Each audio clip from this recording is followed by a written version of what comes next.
Tay, tay, salamat po nandito ka. Mayroon po akong gustong malaman sa inyo. Hindi ko po inaasahan ito po yung nakuha nating balita sa mga sumusuporta sa atin. May nakita po daw doon sa kanila.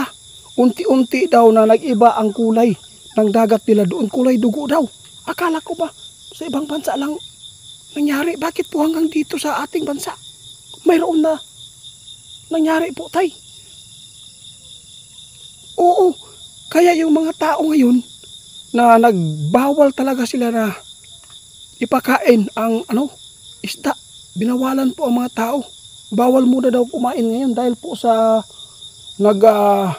pula ang kulay sa tubig. Dagan kaayo ang nag-comment daw. Mo daw ning tanda, guys. Ito po daw ang tanda na malapit na talaga na wakasan po ang mundo. O sa may tanaw ni mga, anong tingin po nyo dito? Masama po ba ito o normal lang talaga yan na nagkakulay dugo yung dagat doon sa, iwan ko lang anong lugar po yan, hindi ko natandaan. Bago talaga. Ano po ba ang nakikita nyo dito, tay?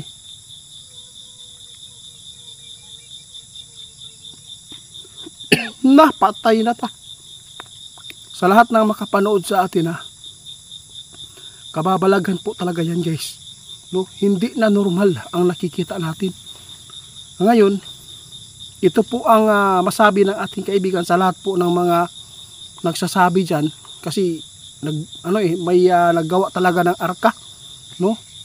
May nagsabi, nakasulat daw sa Bible na sinabi po, no, ng Panginoon nung nilunop ang buong daigdig. Ang sabi po daw doon, hindi na daw uulitin pa ang lunop dito sa mundo. Kasi may tanda na binigay ang Panginoon na sinasabi po nila, yung bahaghari, yung rainbow na makikita, yun daw ang tanda. Masaya daw talaga tayo dapat kapag mayroon tayong makikitang rainbow sa kalangitan. Ano po ba ang makita nyo dito? Di ba ipinapaabot po ninyo na, sinasabi po ninyo na magkakaroon ulit ng tubig?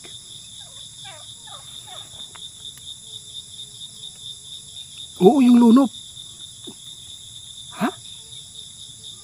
Naku po, guys, sa lahat ng nakapanood sa ating video, mayroon talaga ipinapaabot si kaibigan. Sinabi po ng ating kaibigan, hindi lahat ng lugar na maaapektuhan. Ngunit, may lugar din pong matatamaan ng malaking katubigan ang kanilang lugar. Ngayong Disyembre daw, mangyari, kaibigan. Aabot po daw ng 3 years hanggang 4 years ang ulan. Kaya may gumawa na ng arka.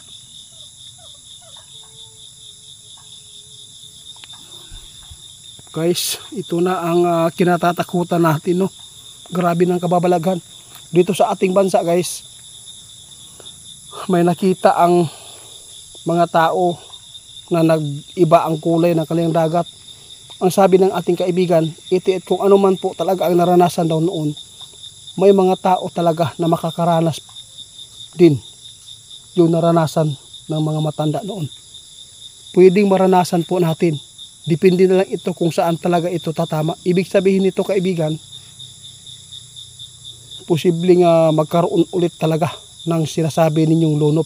Pero may nagpaabot po doon sa social media na posibleng maapektuhan lahat ang buong mundo ani.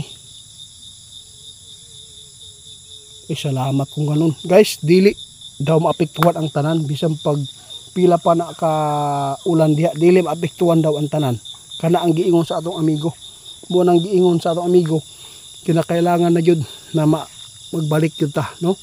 Sa lahat ng makapanood sa atin, mayroon man pong nagpahabol sa atin tungkol po sa naganap na nakita nila yung tubig na kulay dugo.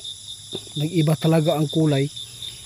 At saka nagpahayag po yung mga tao dyan na nag-survey dahil sa tubig na nag-viral na hindi daw muna ipakain ang isda ngayon dahil po ay baka po daw ay makapagbigay po ng hindi maganda sa katawan ng tao. Kaya kung ano man po ang mga babala ng mga tao dyan, tulad ng mga DNR, no, tugunan natin, ikakabuti po yan sa atin. Kaya salamat po sa ating mga kaibigan at na ipaabot po niya. Masamang sign po yan, hindi talaga normal po ang mangyayari po dito sa bansa natin o sa mundo natin. Kaya salamat sa mga nagpaabot sa amin. Okay? Mo gani guys, dapat yun na mag-amping tang tanan kahit wala man tayong nakuhang mga pagyanig ng lindol, wala tayong nabalitaan ngayon ng mga bagyo. Ang importante maging alerto tayong lahat. Ang buhay natin guys, hindi na yan maibabalik, no? Kahit saan tayo magbiyahe, kailangan natin magmasid ulit sa mga lugar na ating dinadaanan.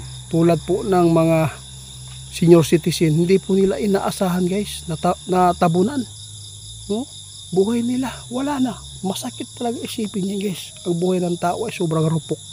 Salamat kaibigan ha.